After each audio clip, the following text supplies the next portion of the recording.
নিয়েছি সব থেকে সিটিংবাজি রাস্তা যদি থাকে তবে এই কীর্তনের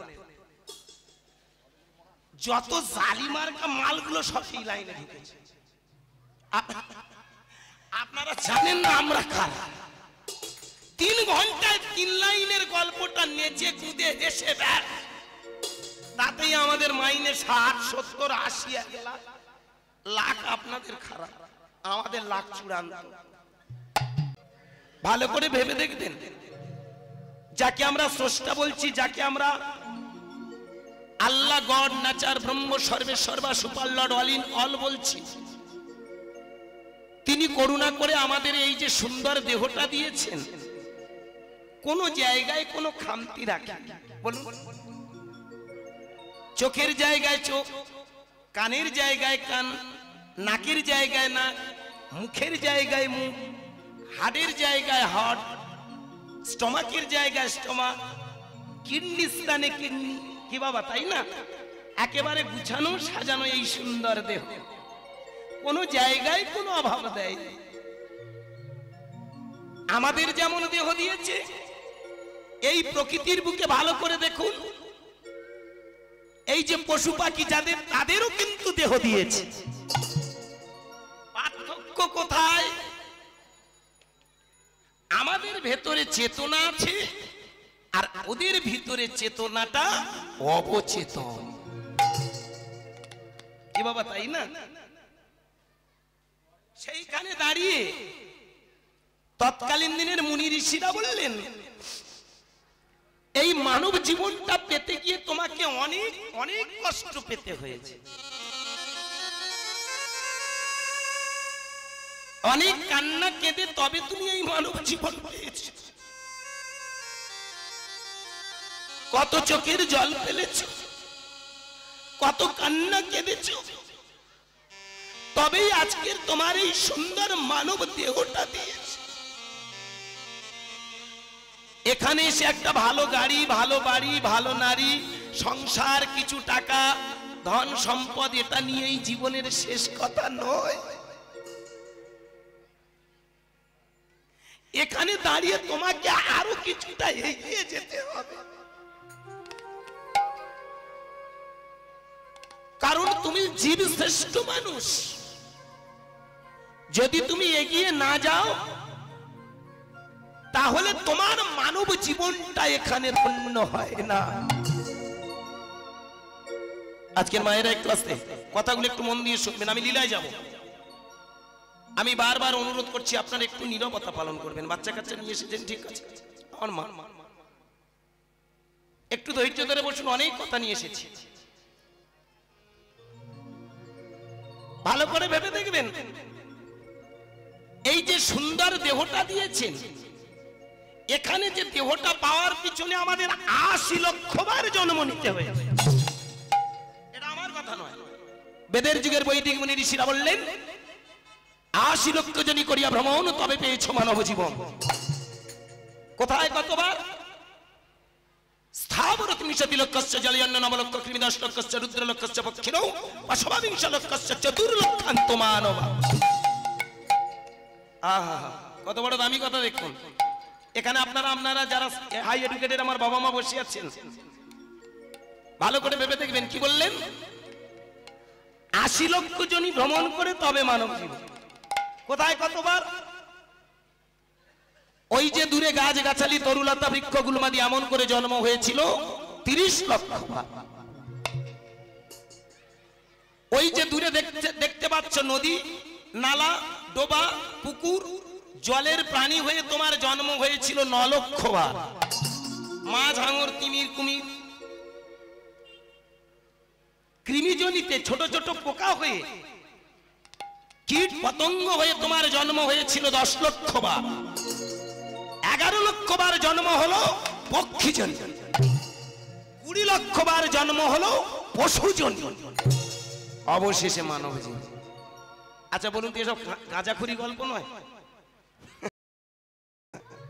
কি গো মায়ের, এইসব কথা যদি বর্তমান দিনে আমাদের যারা একটু এডুকেটেড যে ছেলেরা আছে, আমরা যারা একটু পড়াশোনা শিখেছি, যারা স্কুল কলেজে যাচ্ছি, এইসব কথাগুলো বললে বলে শালারা বসে বসে গাঁজা খেয়ে চাকরিকে রেখে গেছে, কি বলবে না বলুন? শালারা শুধু গাঁজা খেয়েছে আর বসে বসে। না বাবা, খুব যদি ঠান্ডা মাথায় ভেবে দেখা যায় তারা অত বড় গাঁজাখোর নয়। এখানকার তথাকথিত গাঁজা তারা খায়নি, তারা ভক্তির গাঁজা খেয়েছে। আর খেয়ে তারা লিখে গেছে যে আমরা 80 লক্ষ জনই ভ্রমণ করেছি। এটা তোমার এই চোখের জিনিস নয়। আকাশের দিকে তাকান, গ্রহ নক্ষত্রগুলো আমরা চোখে দেখতে পাই। কটা দেখতে পাবেন? হাতে গুনে হয়তো 200, 500, 2000। কিন্তু স্যার গ্যালিলিও একটা যন্ত্র আবিষ্কার করেছিল যার নাম হলো দূরবীন। ওই দূরবীন যন্ত্রটা যদি আপনি চোখে রাখেন তাহলে একটা নয়, দুটো নয়, কোটি কোটি গ্রহ নক্ষত্র দেখতে পাবেন। দেখেছেন? খালি চোখে দেখলেন 2000, আর যন্ত্রটা যেই পড়লো হয়ে গেল কোটি কোটি।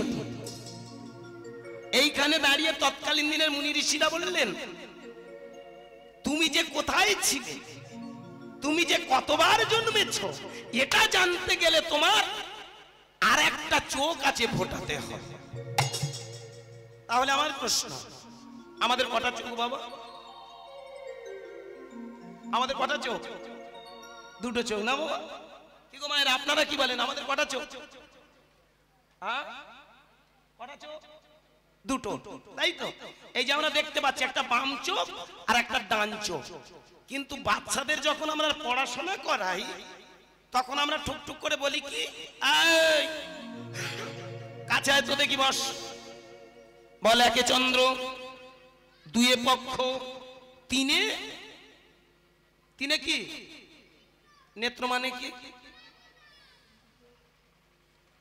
তিনে নেত্র। তাহলে তিনে নেত্র মানে কি? এটা একটু বাড়াও বাবা, একটু বাড়িয়ে দাও। জয় শ্রী রাধে। এটা মনিটরগুলোতে নেই, আছে না? জয় শ্রী রাধে।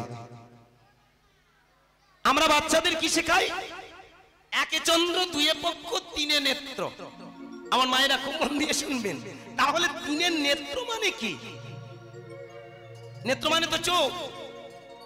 তাহলে যারা এই কথাগুলো বলে গেছে তারা কি ভুল ভ্রান্তি বলে গেছে? কি ভুলভাল বলেছি কি? এখানে আমাদের বোঝার আছে, আমরা যে দুটো দেখতে দেখি, পার্থিব জগৎকে দেখি, এ দুটো আমাদের বাইরের চোখ। কিন্তু আরো একটা চোখ আছে, ভালো করে ভেবে দেখবেন। আমায়েরা, আপনারা যে জায়গাটা সিঁদুর পড়েছে, আস্তে আস্তে, ওই সিঁদুর পরার জায়গাটার নাম কি? কপাল, তাই তো? সিঁদুরটা পড়েছেন কেন? স্বামীর মঙ্গলের জন্য। কি তাই তো? আমি পা দুটো জড়িয়ে ধরে বলবো, জানি না স্বামীর কত টাকা মঙ্গল হবে, তার থেকে বেশি মঙ্গল হবে আপনার। কেন? স্বামীর যেন মঙ্গল হবে, তার থেকে বেশি মঙ্গল আপনার। আমাদের শাস্ত্রগুলোতে আছে কপালে সিঁদুর দিলে স্বামীর মঙ্গল হয়, কি তাই তো? কিন্তু আমি বলবো ভালো করে ভেবে দেখতেন, সিঁদুরটা তো আপনি অন্য জায়গায় পড়তে পারেন, কপালের মাঝখানে পড়লেন কেন? তারা যে একটা জায়গা মেনশন করলেন, ওই জায়গাটার নাম আছে। খুব ভালো করে ভেবে দেখবেন। আজকে রাস্তায় জীবনে আপনারা, আমি বারবার বলবো, অনেক বড় বড় কীর্তনিয়ার মুখে আপনারা হরিনাম শুনেছেন। শরীর বড় খারাপ, আর এই খারাপ শরীর নিয়ে আপনাদের কাছে ছুটে এসেছি, আপনারাই আমাকে ভালো করে দেবেন। আমি একটু 100% শিওর যে আপনারা যদি কৃপা করেন, আমি 100% শিওর আধ ঘন্টার মধ্যে ভালো হয়ে যাব। আর ভালো হয়ে গেলে দেখুন তো আমি আপনাদের কিছু দিয়ে যেতে পারি কিনা। হরে কৃষ্ণ। কি বললাম? তৃতীয় নয়, তিনে নেত্র। এই যে ভালো করে ভেবে দেখবেন, যেখানে সিঁদুরটা আমরা, ও বাবা, এই যে আমার ঠাকুর বাবা, এই যে আপনি তিলকটা রচনা করেছেন, এত জায়গা থেকে ওই জায়গাটা মার্ক করেছেন কেন? কি গো মা, এটা একটা বোঝার আছে। আমরা যে ললাটে তিলক কাটি, কপালে যে আমরা তিলক রচনা করি, আর সাথে সাথে দেখবেন আমার মায়েরা যে সিঁদুর পড়ছেন, এই সিঁদুর পরার জায়গাটা অন্য কিছু নয়, ওটা একটা চক্র। কি বাবা, আমরা হরিনাম শুনতে আসি, হরিনামের মানে বুঝি না। আর আমরা যারা কীর্তনিয়ারা, রাগ করবেন না, ছোটবেলা থেকে লাইনে এসেছি, দেখতে দেখতে আমার বয়সটা এমন কিছু না, মাত্র 42 বছর, কিন্তু কীর্তন জগতে কেটে গেল 32 বছর। বুঝে নিয়েছি সব থেকে সিটিংবাজি রাস্তা যদি থাকে তবে এই কীর্তনের। যত জালিমার্কা মালগুলো সব এই লাইনে ঢুকেছে। আপনারা জানেন না আমরা কারা? 3 ঘন্টায় 3 লাইনের গল্পটা নেচে কুদে হেসে ব্যাস, তাতেই আমাদের মাইনে 60, 70, 80 লাখ। আপনাদের খারাপ, আমাদের লাখ চূড়ান্ত। আমি পা দুটো জড়িয়ে ধরে বলবো, আমার কথাগুলো একটু বোঝার চেষ্টা করবেন। আমরা কীর্তনিয়ারা আমরা ওপরে ওপরে হরিনাম করে চলে যাই, আসল কথাগুলো বলি না। আজকের আমার কীর্তনটা একটু মন দিয়ে শুনবেন। যারা চক্র সম্বন্ধে জানে না তারা হরিনামের কিছু জানে। এই যে মানব দেহে যে 6টা চক্র থাকে, পায়খানার 2.5 অঙ্গুলি উপরে একটা চক্র আছে যার নাম মূলাধার। আপনাদের যদি ভালো সাধক গুরু পান, আপনারা যারা দীক্ষা নিয়েছেন, যদি ভালো গুরু হয় তবেই কিন্তু সে চক্র সম্বন্ধে তার আইডিয়া থাকে। পায়খানার 2.5 অঙ্গুলি উপরে একটা চক্র আছে যার নাম মূলাধার। যেখানে প্রস্রাব করি এখানে একটা চক্র আছে যার নাম স্বাধিষ্ঠান। যেখানে নাভি কমল এখানে একটা চক্র আছে যার নাম হলো মণিপুর। যেখানে কণ্ঠস্থলে যেখানে বক্ষস্থলে এখানে একটা চক্র আছে যার নাম অনাহত। যেখানে কণ্ঠ আছে সেখানে একটা চক্র আছে এর নাম হলো বিশুদ্ধ। আর যেখানে আমাদের দুটো ভ্রুর জোড়া মাঝখান, এই 2 ভ্রুর মাঝখানে একটা চক্র আছে যার নাম Ajna chakra. Master of gland in the human body. আমাদের মানব দেহের সব থেকে শ্রেষ্ঠ গ্রন্থি হলো, শ্রেষ্ঠ গ্ল্যান্ড হলো, শ্রেষ্ঠ গ্রোথ হলো এই 2 ভ্রুর মাঝখানে। পৃথিবীতে যত যত বড় সাধক হয়েছে, যারা সাধনা করেছে, তারা এইখানে বসে মনটাকে নিয়ে সাধনায় উত্তীর্ণ হয়ে আমাদের কাছে ভগবান বলে গেছে। ওরা দেখিয়ে দিয়ে গেছে এই পৃথিবীতে যেন তোমার ভিতরে যে চক্রটা আছে, তোমার ভিতরে যে থার্ড আইটা আছে, তোমার ভিতরে যে গ্ল্যান্ড বা গ্রোথটা আছে, এই গ্ল্যান্ড বা গ্রোথটা যেদিন তুমি জাগ্রত করতে পারবে সেদিন বুঝতে পারবে হরি নামে কি আছে।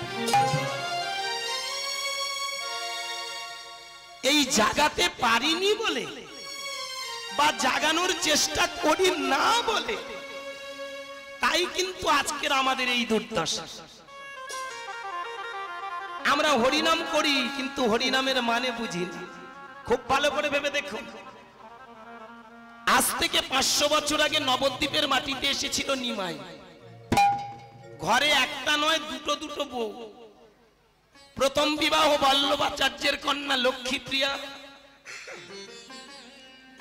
লক্ষ্মীপ্রিয়া যখন দেহান্ত হলো, আস্তে মন দিয়ে শুনবেন, দ্বিতীয় বিবাহ হলো বিষ্ণুপ্রিয়া সনাতন মিশ্রের কন্যা। দুটো দুটো স্ত্রী রইল, ঘরে দেবীর মতো মা রইল, কিন্তু সংসারে মন বসল না।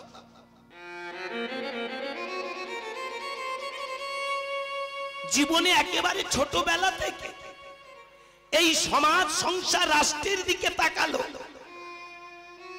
এই মানুষের দিকে তাকালো, নিজের ভিতরে চৈতন্য সত্তাটাকে জাগ্রত করে বারবার নিজেকে প্রশ্ন করলো, পৃথিবীতে কেন এলাম? এরা যে পৃথিবীতে এসেছে কেন এসেছে? এই পৃথিবীতে আসার কারণ কি? এবং এরা কি জানে মৃত্যুর পরে এদের ঠাঁই কোথায়?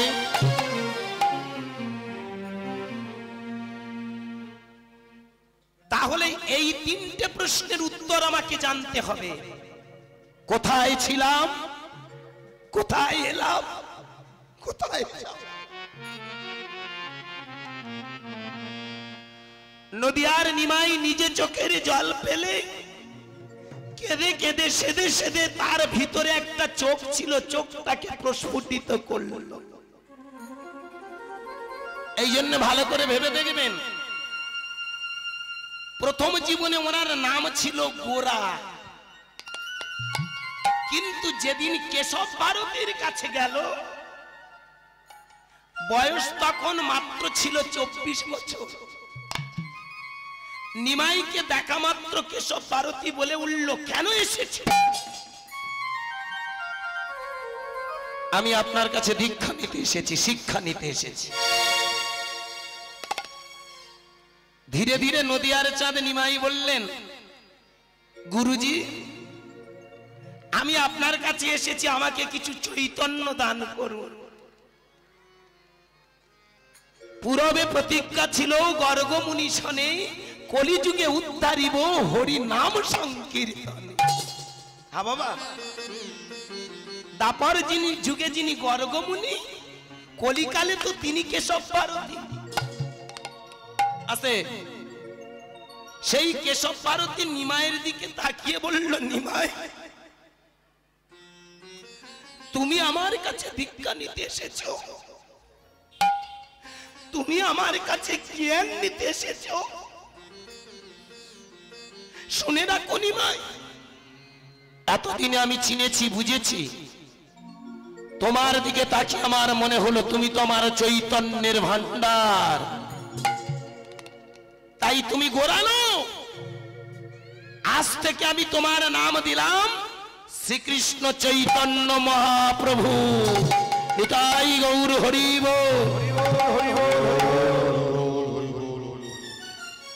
কারণ আমি এইটুকু অনুভব করেছি, দেখেছি তোমার ভিতরে সেই চৈতন্য সত্তা জাগ্রত, তোমার ভিতরে ফুটে আছে থাদাই,